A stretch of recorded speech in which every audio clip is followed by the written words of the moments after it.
I'm going to talk to you about renal health in people living with HIV. I am a nephrologist, and I have had an interest at this interface between HIV and kidney for over 20 years. So I'm very excited to see us really focusing on kidney disease in HIV, because we can really improve outcomes by doing so. So my title is Renal Health in People Living with HIV.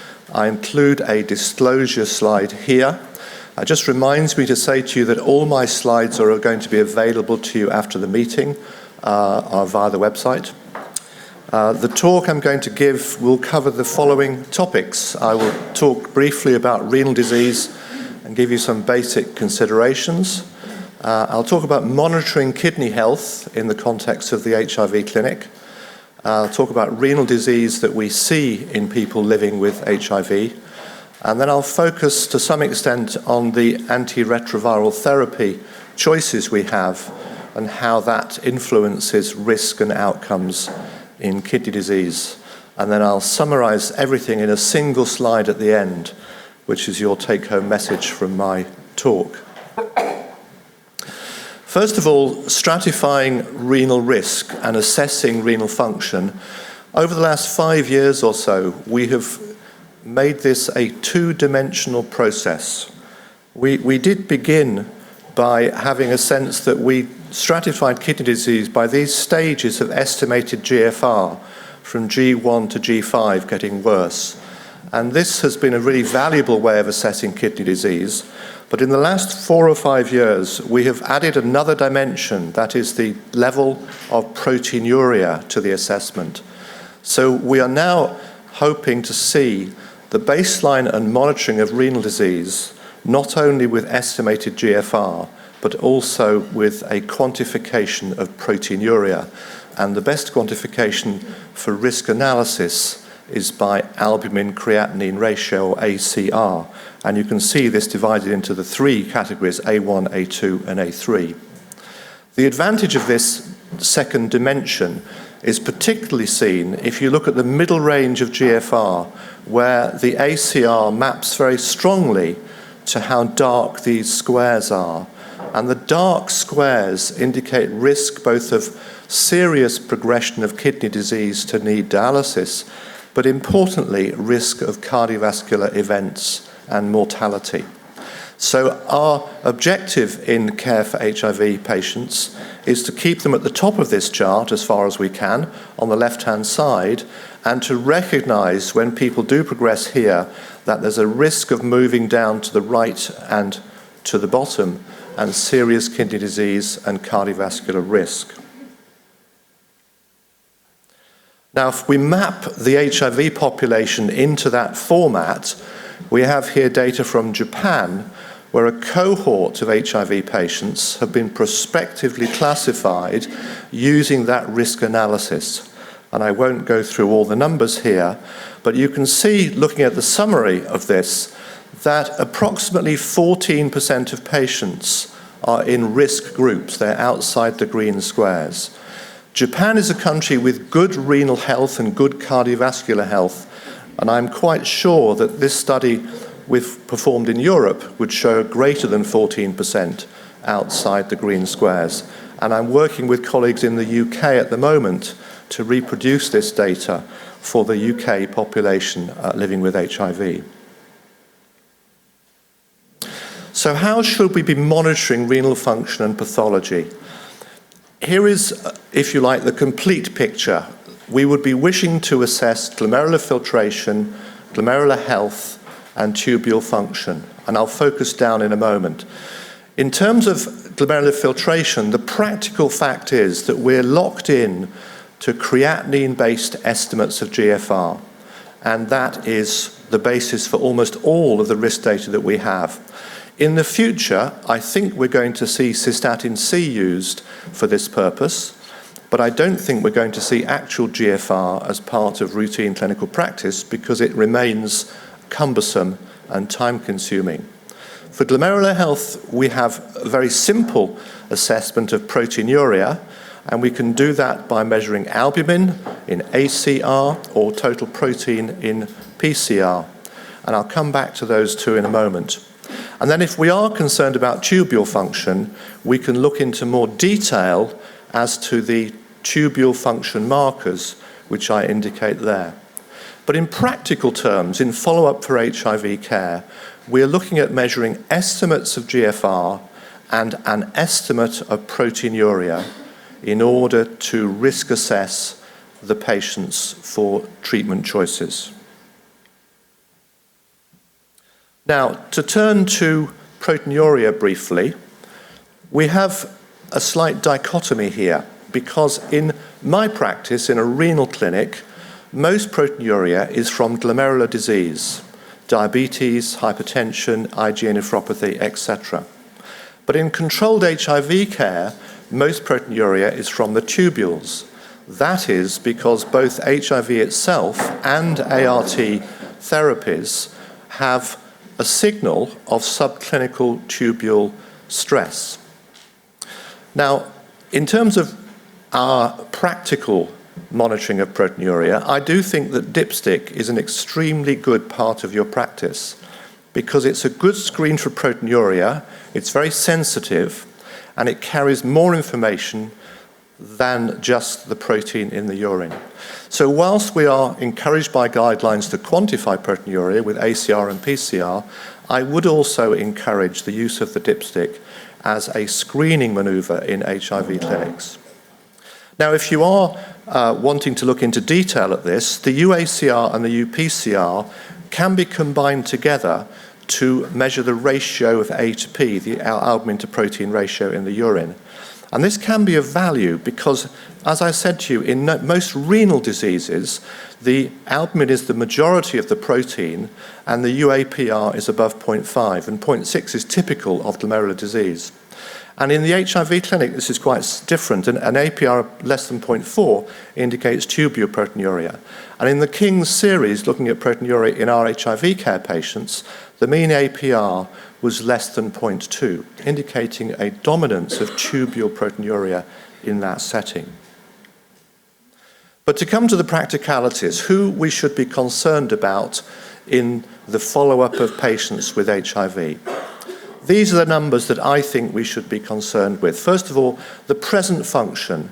An estimated GFR below 75 should give you concern that the patient is at risk of a significant renal problem. And I put it above 60 because there's good evidence in the HIV literature that eGFR below 75 carries risk for future problems. And then proteinuria. And I didn't give you a number there, but I'm really saying that any level of proteinuria not explained by an infection of the renal tract and which is persistent carries a signal that there is a renal diagnosis and a renal risk. And then future risk. Simple things can be done to look at future risk. Age over 50, comorbidities such as diabetes, hypertension, and cardiovascular disease, the use of nephrotoxic medications, and the renal safety of the ART which are being planned or are being used in that patient. The renal status of our patients does have a huge impact. This is a study that we've performed at King's, looking at overall patient survival in the HIV cohort, and you can see on the left-hand side that if you had chronic renal failure, we defined that as CKD stage 3 to 5, mortality was significant over 5 years and quite different from the rest of the HIV population. And if you then look at the renal diagnosis, what we found is that those patients who had HIVAN on renal biopsy had poor renal survival with a loss of renal function to require dialysis over 4 to 5 years, whereas those who did not have HIVAN had good renal survival. So the presence of CKD 3 to 5 has a mortality implication, and the diagnosis that underlying the CKD gives information about renal outcome in these individuals. Now, I mentioned that renal disease carries implications for the cardiovascular system. There's very good literature in the general population, largely reproduced in studies in HIV, and this is one example of that. These are data about the incidence of cardiovascular events in HIV follow-up, and the graph at the bottom shows the risk of having a cardiovascular event mapped against the glomerular filtration rate. And you can see that as the GFR falls below 100, the risk of having a cardiovascular event increases. And certainly below 75, there is a quite clear increasing risk of cardiovascular processes. So our objective has got to be to try to prevent our patients progressing to significant levels of kidney disease in terms of preventing cardiovascular events. You've probably seen this before, but just to remind you that as our HIV patients get older, and our cohorts are now approaching 50 as median age, we are seeing increasing comorbidities. And the comorbidity profile of HIV-positive patients is greater than that of HIV-negative. So here, if you're over 50 with HIV, over half of these individuals have a comorbidity, and about 1 in 4 have 2 or more comorbidities. And these are the things which are driving, in many cases, kidney disease and other problems. There's evidence that we are looking not at a stationary target, but a moving target in terms of kidney disease and other comorbidities. And these data from Aquitaine suggest that in the time period 2004 to 2014, there's been a very significant increase in the prevalence of chronic kidney disease. This data, I'm sure, is partly better acquisition of diagnoses, but it does underlie that as we see an aging population with increasing risks of diabetes, we are going to see increasing numbers of people with CKD in our HIV follow-up.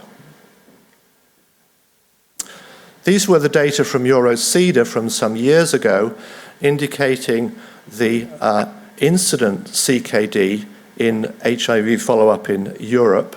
And the data, which you're likely familiar with, show that over a 4-year period, about 4 to 5% of patients newly develop significant CKD. And this contains all diagnoses and all possible causes. A key question might be, well, in that group of people who develop CKD, how big is the group where it's caused by our therapy? How much ART damage is in that? It's quite difficult to estimate that, but my best would be to say that about 1 in 3, or 1/3 of our CKD burden in current practice is driven by ART toxicity, something of that order. EuroCEDA did allow us to look into detail at the factors associated with chronic kidney disease, and this busy slide indicates the key significant findings. I'm just going to illustrate this with 2 particular points. The first is that the presence of diabetes or hypertension are very strongly linked to risk of CKD. And it's critical for us to be aware of these diagnoses and to make sure that care is optimized, because we can modify risk in both those conditions. And the second point I'll make is that the use of ART of particular types does associate, not just in this, but in many studies, with risk of CKD. And the ART that we should be concerned about in that respect are TDF-tenofovir, atazanavir, and boosted lopinavir. And there is a wealth of data supporting that assertion. This study was performed many years back and turns out to have a result which I think is really relevant even now. Patients were given different ART regimes, one of which included both TDF-tenofovir and atazanavir. And that regime alone in this study was associated with a negative trend of GFR or creatinine clearance over a 1-year period. And this, I think, is supported by our epidemiological data and should make us aware that the combination of TDF-tenofovir and atazanavir carries a significant risk of negative renal implications. It's not contraindicated, but it should be used with great caution in anybody with a significant renal risk history. The data from Eurocida can be shown in this way, where you see this rather typical pattern of the increasing exposure to TDF-tenofovir creating an increased risk of renal disease. The data for atazanavir are very similar, lopinavir quite similar, but I want to point you to the data on the right-hand side here for abacavir. You can see that the patients on abacavir appeared to have a higher risk of CKD than those who had never experienced abacavir, but there was no relationship with the duration of exposure. And this is an example of reverse causality.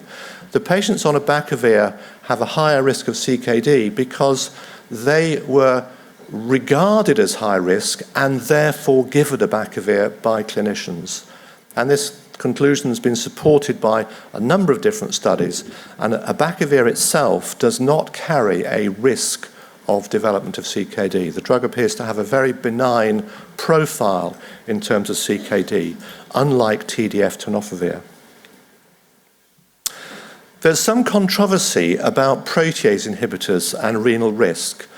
As a whole, the group does increase the risk of renal events. The drug with the most signal is atazanavir, but lopinavir has a signal. And the controversy is about darunavir. The evidence would suggest that darunavir is a less risky PI than the others, but my view is that it still, as a PI, should be considered to have a significant renal risk attached to it. The DAD study can be used to stratify patients with a simple scheme that you can see here, very easy numbering system, and you can therefore create a low, medium, and high risk of CKD in these individuals.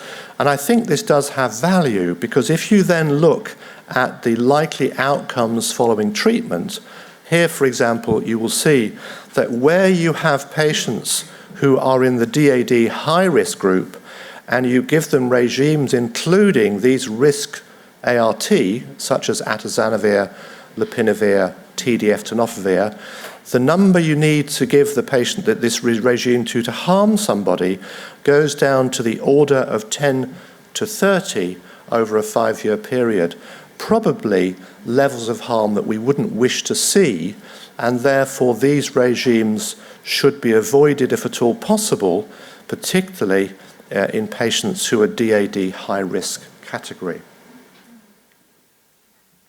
There are calculators for risk in HIV care.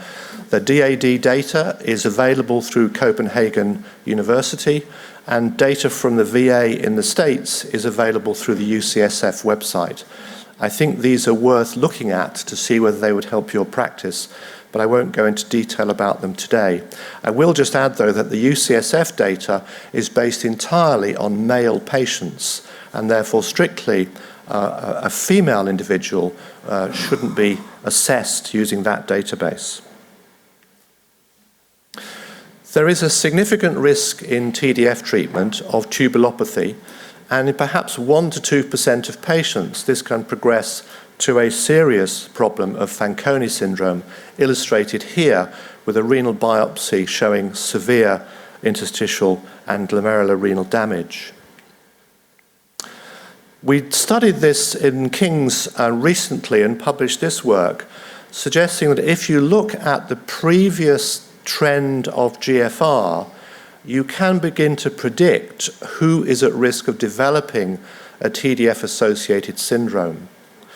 And we published this showing with a case control methodology that an eGFR decline per year of over 3 or over 5 mil significantly links to becoming a case of TDF-induced pathology, as opposed to case controls who tolerated TDF well. So we think that looking at GFR trends is important in deciding whether to continue agents like TDF or not. When you have had a TDF-induced renal problem, key question might be, what happens if you stop TDF? And these data show that over a period of years, about 80% of patients have a complete recovery, but 20% have had some irreversible damage secondary to TDF. That's something we'd wish to avoid. And one thing you can do with these data is to ask which factors would be associated with being in an irreversible group where TDF has caused irreversible kidney damage. And the result of that question is not particularly surprising. The longer you've been on TDF and the lower your nadir eGFR before stopping, the higher the risk of developing an irreversible loss of kidney function. So the practical message is that where TDF is a possible concern, try to stop it sooner rather than later, and try to stop it before the eGFR has fallen into levels below 75. Now, I finished by saying a few words about TAF, although I'm not going to talk in great detail about this, but you'll see that when I've been speaking about tenofovir through the talk, I've been careful to talk about TDF tenofovir, on which all that toxicity data is based. But we do have another way of delivering tenofovir alafenamide, or TAF, and the theory behind this is certainly interesting.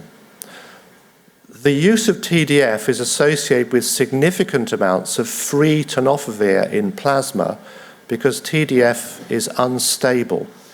And it's the free tenofovir in plasma that gives rise to renal toxicity through transport into tubule cells.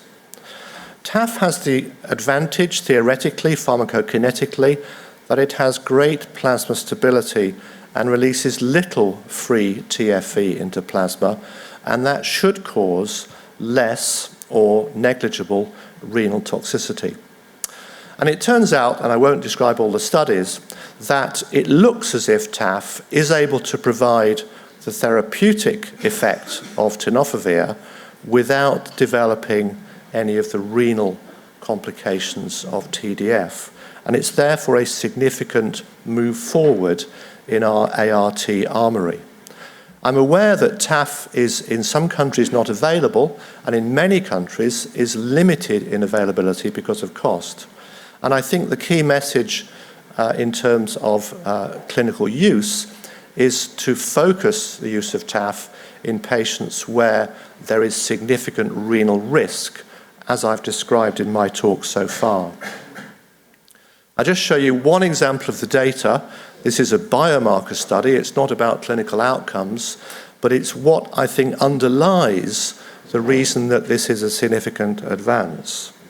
So if you look at this column here, this is the level of retinol binding protein in the urine ratioed to creatinine in patients on TDF with good HIV control. And when they switch to a TAF-based regime in combination therapy, it falls dramatically by a factor of about 9. This RBP in the urine is a marker of tubule stress occurring in many patients, perhaps the majority of patients, on TDF. And that stress is reduced down to baseline when a switch takes place to TAF. Patients who switched to the TAF regime but were not previously on TDF simply didn't have tubule stress in the first place.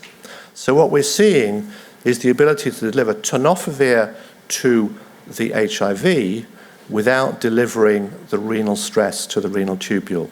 And there are a range of clinical studies that support the view that that has actually reduced the incidence of renal complications and renal toxicity right down. So let me finish with some key points about ART and the kidney and renal health. So people living with HIV should have baseline and ongoing assessment of renal function and risk, and this should be two-dimensional based on eGFR and proteinuria. Signals of renal toxicity have been associated with certain ART, and those are notably TDF, atazanavir, boosted lopinavir, and boosted PI regimes in general. And they should be used in caution and where possible, avoided in patients who have significant baseline renal risk. ART not associated with renal risk include abacavir, TAF, NNRTI, and the integrase inhibitors. And I think we're going to see increasing use of this cohort, this group, in the future care. Renal risk assessment should be used to guide choice of ART, and we should use national and international guidelines to do that. And looking at those guidelines, comparing Europe and other places, there is actually quite a good consensus about how to do this. We're all on the same page, I believe, in terms of renal monitoring. And then finally, a point that I've not really focused on during the talk, but we have a real problem with the booster in significant CKD because of drug-related drug-drug interactions. This is particularly so in severe CKD, where we're caring for people on dialysis or who need solid organ transplantation. And the use of unboosted ART is going to be of huge benefit in avoiding drug-drug interactions in the future. And I think that's the direction of travel for ART, particularly for complex, high-risk patients, such as those with significant chronic kidney disease. So I will finish there. I'm happy to take questions. It's been a pleasure to talk to you. Thank you.